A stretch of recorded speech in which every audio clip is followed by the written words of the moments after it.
அஸ்ஸலாமு அலைக்கும். இன்றைக்கு வீடியோவில் ஒரு முக்கியமான ஒரு பிழை விடுறதை பற்றி நான் சொல்ல போகிறேன். ஓகே, அதாவது எங்களுக்கு தெரியும் சேன்னு சொன்னால் சொல்கிறேன். ஓகே, அப்போ அவர் என்னிடம் சொன்னார் எப்படி வரும்? He said me.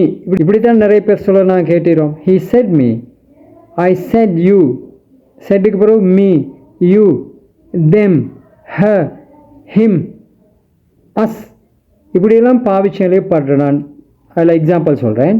He said me, he said us, he said them, he said me, he said you, இப்படி நாங்கள் அடிக்கடி பாவிக்கிறேன்னு கேட்டிருப்பீங்க. அப்போ இந்த ஐட பாஸ்ட் டென்ஸ் தான் செட். ஓகே தான், ஐடி செட். அப்போ அல்லது செட் இதுகளோட நீங்கள் நான் இப்போ அந்த சொன்ன அந்த அதுக்கு சொல்கிற ஆப்ஜெக்ட் ப்ரோனவுன் சொல்கிறேன் இங்கிலீஷில்.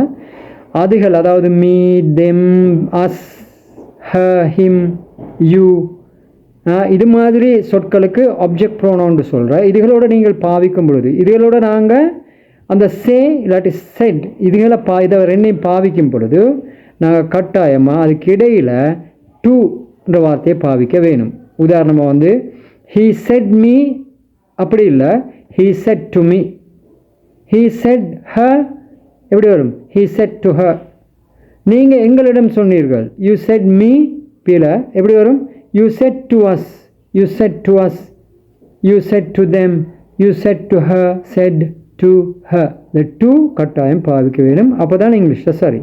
அஸ்ஸலாமு அலைக்கும்.